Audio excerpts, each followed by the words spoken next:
Join Sid for this edition of It's Supernatural. Bonjour. Allons-nous avoir une émission aujourd'hui? Cela a commencé par une lettre. Laissez-moi vous la lire. Cher Sid, hier soir j'ai acheté un CD live réalisé dans mon église River Walk Fellowship au Texas.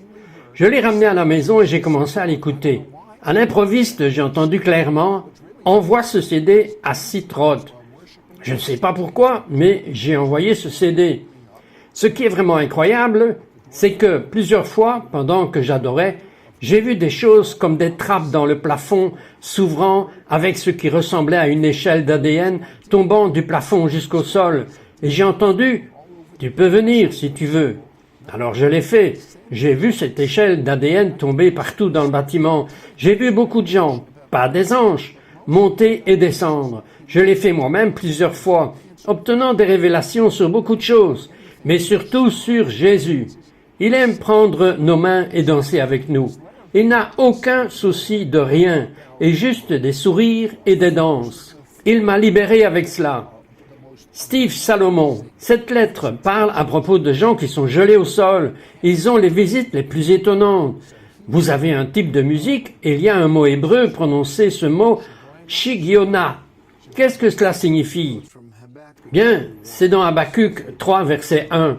Et c'est une prière de Habakkuk à Shigionat. Et en hébreu, cela signifie mettre la musique fort, enthousiaste et triomphale. Et cela a une double signification. Crier à hauteur contre le péché. Bien, avant d'en arriver à une partie de cette musique, et cette musique est si surnaturelle, cela arrive à tant de gens dans sa congrégation. C'est une sorte de musique dans votre visage, vous savez. Est-ce que je peux l'appeler comme ça? C'est exactement ce que le Seigneur m'a dit de faire il y a 8 ans, leur mettre la musique dans le visage. Parlez-moi de vos origines juives. Votre grand-père a fondé une synagogue. Oui, le père de ma mère a été le fondateur d'une synagogue conservatrice à Boston. Et puis mes parents, au début des années 1950, ont lancé une synagogue réformée à Framingham, Massachusetts. Et je suis né dans une famille juive, et j'ai été élevé dans la foi juive. Bar mitzvah à 13 ans. Mais quand vous étiez très jeune, vous avez eu une visite céleste. Parlez-moi de cela. Nous vivions au 6 Ruth Drive à Framingham. Cela me semble juif. Oui, cela paraît juif. C'est un vrai quartier juif. Site Ruth Drive. Et une nuit, je me suis couché. Et je me souviens que j'avais 6 ans. Et pendant que je dormais, et un enfant de 6 ans ne connaît pas ce genre de choses. En regardant en arrière, j'ai compris. Mais j'ai entendu d'abord une voix qui m'appelait 3 fois. Steven, Steven, Steven. Et j'étais dans une grande pièce avec de grandes colonnes, comme un manoir. Et je regardais autour de moi et j'entendais cette voix. Et je me suis dit, ce n'est pas mon père. Et une voix m'a dit, c'est la voix de ton père. J'ai dit, ce n'est pas mon père, il est dans la pièce voisine. Ça ne lui ressemble pas. Et la voix a dit encore, c'est la voix de ton père. Et je n'ai pas compris ce que c'était, mais je m'en suis souvenu toute ma vie, jusqu'à ce que Jésus m'apparaisse en 1974, lorsque j'avais 24 ans. Revenons en arrière, juste un peu. Vous êtes marié, vous avez réussi, qu'aviez-vous? Aviez-vous votre propre groupe? Oui, nous avons travaillé dans la région de Disney World.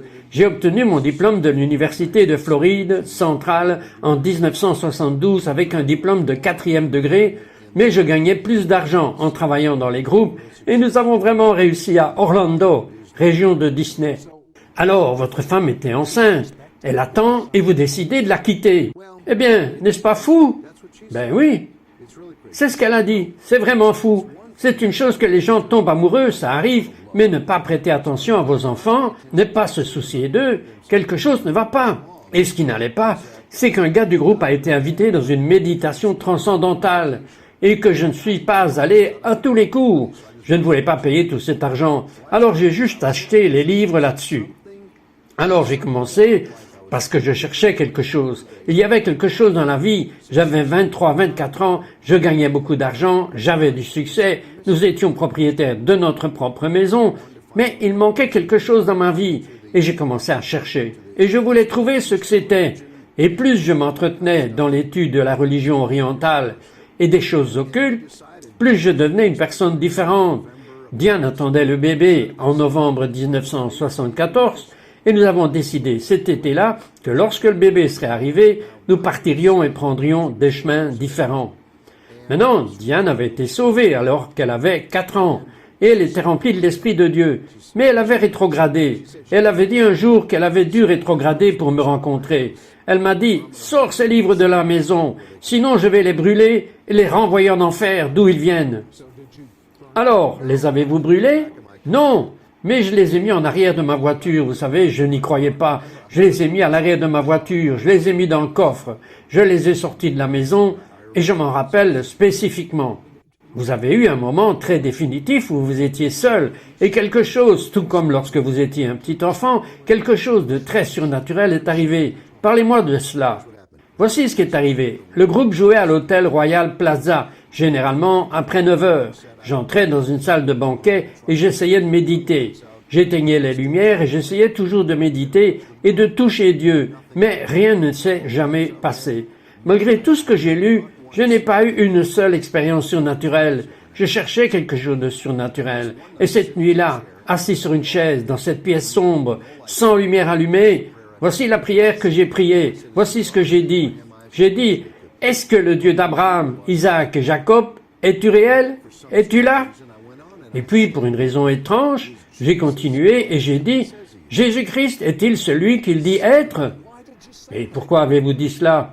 Je ne sais pas, je veux dire, ce n'est pas ce qu'un gentil garçon juif fait, prêt à quitter sa femme et presque son bébé. Non, juste le Dieu souverain providentiel avait un plan pour ma vie. Peu importe ce que je voulais faire de ma vie, il intervenait dans ma vie. Ok, alors vous avez posé cette question. Et c'était quoi encore la question? Est-ce que le Dieu d'Abraham, Isaac et Jacob, es-tu réel? Es-tu là? C'est vrai, c'est une question juste. Oui, c'est une bonne question. Jésus-Christ est-il qui il dit qu'il est? Maintenez cette pensée, nous allons être de retour juste après ceci. Nous découvrirons quel genre de réponse il a eu. Nous revenons tout de suite, ne partez pas. We'll be right back to It's Supernatural. Nous vous invitons à découvrir le ministère Salut pour le monde du pasteur Daniel Vindigny, apôtre et docteur de la parole qui marche avec le Seigneur depuis près de 50 ans. Le pasteur Daniel Vindigny est reconnu en francophonie pour son combat pour le salut des âmes, le réveil de la nation et son amour pour la personne du Saint-Esprit. Chaque lundi soir, il prie pour vous en direct sur sa page publique Facebook. Vous pouvez le retrouver sur sa chaîne YouTube Daniel Vindigny, où il dispense chaque semaine de nouveaux enseignements de qualité pour l'édification et la bénédiction du corps de Christ. Si vous souhaitez grandir dans votre marche spirituelle, connectez-vous à l'Institut Daniel Vindigny et découvrez ses nombreux ouvrages sur le site danielvindigny.com. We now return to It's Supernatural. Citrotte ici avec Steve Salomon. Alors, que se passe-t-il lorsqu'un juif profondément impliqué dans le mysticisme, l'occulte et le New Age essaye de trouver ce que vous essayez de trouver? Que cherchiez-vous, Steve? Qu'il devait y avoir plus dans la vie que ce que je vivais. Il y avait quelque chose qui m'attirait. Il devait y avoir quelque chose de plus. Très bien. Vous avez posé 2 questions. Répétez les questions et dites-moi ce qui s'est passé. Ok. Est-ce que le Dieu d'Abraham, Isaac et Jacob, es-tu réel? Es-tu là-bas? Jésus-Christ est-il qui il dit qu'il est? Rappelez-vous que depuis des mois, j'avais essayé de trouver une expérience surnaturelle. J'essayais de faire en sorte que quelque chose se passe. Et rien n'a fonctionné. Soudain, quand j'ai posé ces 2 questions simultanément, je sais maintenant ce que c'était. Je me suis senti soulevé hors de mon corps. Je sais maintenant que mon âme s'est levée. La pièce était sombre. Toutes les lumières étaient éteintes. Et une boule de feu. Ça ressemblait au soleil couchant, de couleur ambrée, très brillante. Et une main droite est sortie du centre de ce feu à travers la pièce. Probablement à environ 40 pieds de distance à travers la pièce, m'a touché la tête, a poussé ma tête en arrière, puis j'ai entendu une voix audible qui a dit « Oui, ce que tu fais est faux. Arrête et suis-moi. » Bien, l'avez-vous ignoré ou qu'avez-vous fait avec cela? Non, j'étais stupéfait. 2 choses. Je ne savais pas à qui le dire. Je savais que j'avais demandé si Dieu était vivant, le Dieu de mes pères, Abraham, Isaac et Jacob, et est-ce que Jésus-Christ est celui qu'il dit qu'il est? J'avais entendu, oui, je le suis, arrête ce que tu fais et suis-moi. J'ai totalement arrêté ce que je faisais. Toutes mes tentatives de méditer et tout ça, j'ai totalement arrêté. Je suis rentré chez moi. Je ne l'ai dit à personne parce que, premièrement, je ne connaissais aucun juif qui croyait en Jésus de Nazareth comme étant le Fils de Dieu. Je n'en connaissais aucun. Je n'avais jamais entendu parler de cela. Aucun juif n'y aurait cru. Et ma femme avait acheté une Bible lorsque nous avions traversé nos problèmes de mariage. Elle avait acheté une Bible. Et secrètement, j'ai pris sa Bible et j'ai commencé à la lire. L'Ancien et le Nouveau Testament, derrière son dos, pendant quelques semaines. Et c'était phénoménal. Les paroles, comme si elles étaient vivantes, sortaient de la page. Vous savez comment j'avais été élevé. Et nous, dans le Massachusetts, il y avait des sections juives et des sections irlandaises. Et Jean, Matthieu et Marc, je pensais que c'était des noms irlandais. Vous savez ce que sont des noms juifs.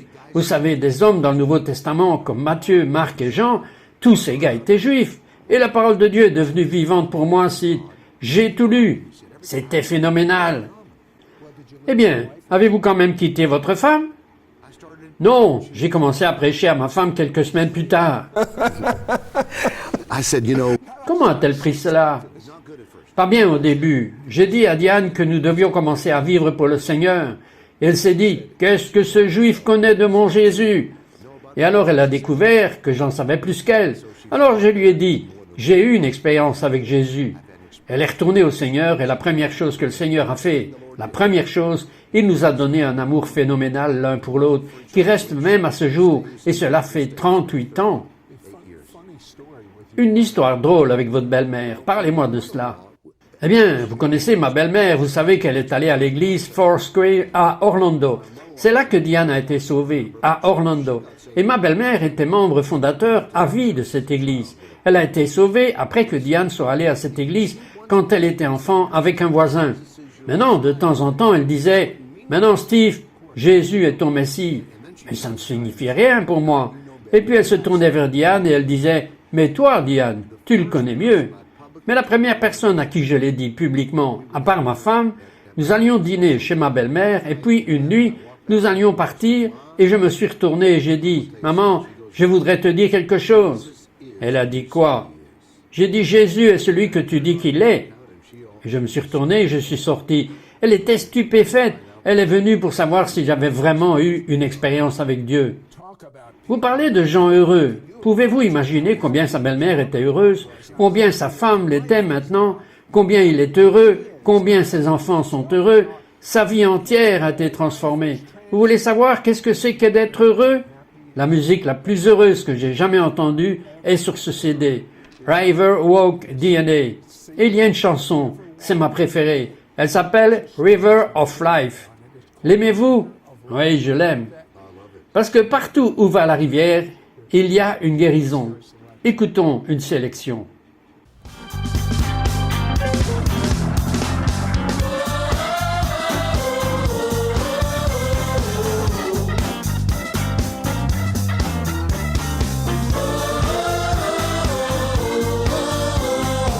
Come on.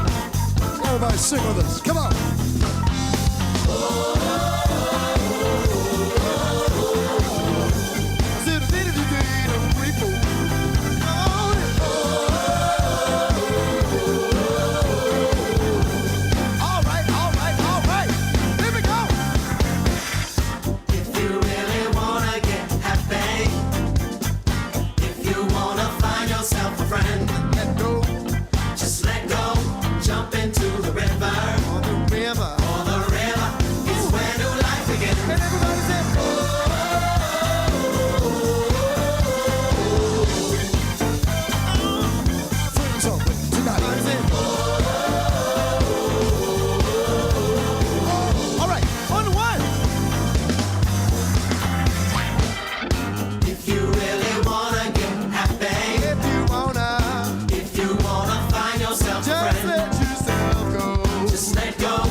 this river. We now return to It's Supernatural. Bonjour, c'est Trott ici avec Steve Solomon.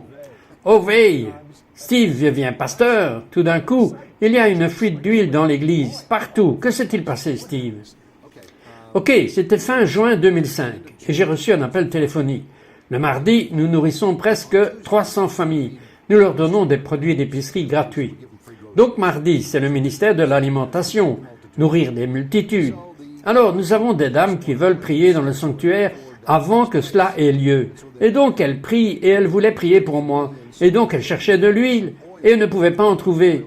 Brusquement, une des dames crie à l'arrière, « J'ai trouvé de l'huile !»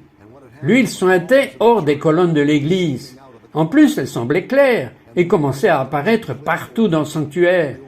Elles m'ont appelé à la maison et m'ont dit, « Pasteur Steve, il y a une fuite d'huile dans l'église. » Et ma première pensée était que quelque chose était cassé et que ça fouillait, vous savez, hors du mur. Bien sûr, c'est ce que j'aurais pensé. « Ah, c'est terrifique, il faut réparer cela. » Elles ont dit, « Non, il n'y a rien de cassé, c'est de l'huile claire du Seigneur. Elle apparaît juste partout. » Nous sommes donc descendus, et bien sûr, il y avait de l'huile dans l'église. Juste quelques jours avant que nous allions commencer quelques réunions prolongées, le 4 juillet, des réunions pour la liberté et la liberté d'esprit. Et c'est ainsi que c'est arrivé. Et c'est resté avec nous pendant des mois et des mois. C'était tout simplement phénoménal. Et c'était sur la couverture du journal. Oui, et l'affilié local de CBS est venu et a fait un article à ce sujet. Et quand les gens ont commencé à prendre des photos de l'huile, des cercles blancs de lumière sont apparus sur tous les types d'appareils photo, de caméras et de films, vous savez, de caméras de téléphone et autres. Maintenant, vous êtes sûr que ce n'était pas une fuite? Non, on a tout fait vérifier. C'était partout. Ça apparaissait sur les mains des gens, sur leurs pieds, sur mon front, sur la chair. Cela a commencé avec le drapeau israélien, puis c'est allé sur le drapeau américain. Ah, bien sûr, pour le juif d'abord. Pour le juif d'abord, oui. Alors ça a commencé, c'était là, c'était partout. Et puis nous avions ces réunions et l'équipe de nettoyage demandait s'il fallait l'essuyer, comme si vous savez, comme si c'était une chose sacrée. J'ai dit oui, essuyez-le, nettoyez-le et vous verrez ce qui va se passer. Et la nuit suivante, cela réapparaissait. Y a-t-il eu de nombreuses personnes guéries par cette huile? Vous savez, il y a eu une augmentation spectaculaire des guérisons. Je me souviens qu'un gars est entré. Quelqu'un de l'église l'avait trouvé dans la rue quelque part. Je veux dire, le gars avait une voiture et était chauffeur de camion. Il était sur le point de perdre sa licence parce que son genou allait mal. Et il était borgne. Il avait toujours une licence, je ne sais pas comment il faisait, mais il était borgne. Et il pouvait à peine marcher. Et ils l'ont amené à l'église. Et l'œil s'est ouvert. Son genou a été totalement guéri et il a été instantanément guéri. Une dame qui est toujours dans l'église, elle avait un cancer intestinal et on a prié pour elle. Elle est retournée chez son médecin et c'était totalement parti. Mais la guérison fait partie de votre ADN. Vous avez une vision concernant cela. Oui, c'était juste après que j'étais sauvé. C'était au début de 1975. Et je sortais, j'avais comme une salle de prière dans le garage, et j'allais là-bas et je priais. Et bien souvent, j'allais là-bas pour prier et je m'endormais. Je ne sais pas si ça vous est déjà arrivé ou pas. Jamais. C'est ce que je pensais. Je ne peux pas mentir, de temps en temps. Eh bien, je venais de la salle de prière et il y avait des plis sur mon visage. Et ma femme me disait, « Oh, je vois que tu as vraiment cherché le Seigneur. » Je disais, « Ah oui, j'étais allongé devant le Seigneur. » Mais cette fois-là, je m'étais endormi. Mais je suis entré en transe. Et Jésus se tenait à ma droite. Et nous étions dans cette salle de réunion. C'était plus comme un auditorium qu'un bâtiment d'église. Et je me souviens que les gens dans cette vision ressemblaient à des gens des années 40, début des années 50. Une réunion de guérison était en cours. Nous prions pour les malades et Jésus se tenait à ma droite. Et il m'a parlé d'une voix audible. C'était environ la 3e fois que j'entendais sa voix audible. Et il a dit « Étends ta main pour guérir les malades ». Et je me suis immédiatement réveillé et j'avais l'impression que le feu était sur tout mon corps. Et je l'avais entendu et j'ai juste dit « Seigneur, si c'est toi, j'ai besoin d'une écriture. » Et il m'a donné Deutéronome 2, verset 12. « Car j'ai béni toutes les œuvres de tes mains. » Et c'est la même chose que de dire « Étends tes mains. » Et j'ai dit « Seigneur, donne-moi une écriture de plus et je le croirai vraiment. » Et il a dit Exode 19, verset 5. « Tu obéiras en effet à ma voix. » Et je l'ai donc pris comme un signe du Seigneur pour commencer à prier pour les malades en 1975. Et vous avez vu beaucoup de miracles. Vous avez aussi eu une émission de radio appelée « Louer dans la nuit ». Certaines des personnes les plus solitaires du monde écoutent votre émission. Parlez-moi d'une expérience surnaturelle. Il y avait une dame musulmane à Dallas qui conduisait en voulant se suicider. Et elle écoutait la radio. Excusez-moi, elle n'écoutait pas. Alors qu'elle s'apprêtait à mettre sa voiture en route et à mettre un tuyau, elle a trouvé un endroit pour se parquer et elle allait le faire. Elle allait se suicider. Elle a allumé la radio, comme beaucoup de gens le font, et au moment où elle l'a allumée, j'ai dit « Rentrez chez vous maintenant, faites demi-tour et rentrez chez vous ». Elle a pensé que c'était pour elle. Elle a tourné sa voiture, elle est rentrée à la maison et elle a continué à écouter. Elle a prié et Jésus est entré dans sa vie et elle est une chrétienne remplie de l'esprit maintenant. Elle n'est plus musulmane. J'en ai une de plus si j'ai 5 secondes. Un jeune homme, un adolescent à Lewisville, Texas, se préparait à prendre sa vie. Il avait une arme à la main. Le radio-réveil s'est allumé et il n'avait jamais écouté cette station de radio. Le réveil s'est allumé au même moment où j'exhortais les gens à ne pas se suicider. Si vous pensez vouloir abandonner la vie par le suicide, ce soir, appelons ensemble le nom du Seigneur. Il a posé le revolver, a décroché le téléphone, il a appelé la station et il a été sauvé. Eh bien, vous savez que la chose la plus importante que vous puissiez faire, ce sont ces 2 questions que Steve a priées. Il dit à ce jour qu'il ne sait même pas pourquoi il a prié cela. La première question est « Dieu est-il réel ?» Est-ce une question juste? Je pense que c'est une bonne question. La deuxième question qu'il a priée est « Jésus-Christ est-il qui il dit qu'il est ?» Prions pour cela maintenant, à haute voix. Priez « Dieu es-tu réel ?» Dites-le tout de suite, à haute voix. « Dieu es-tu réel ?» Et puis cette deuxième question, « Jésus-Christ est-il qui il dit qu'il est ?» Dites cela à haute voix. « Jésus-Christ est-il qui il dit qu'il est ?»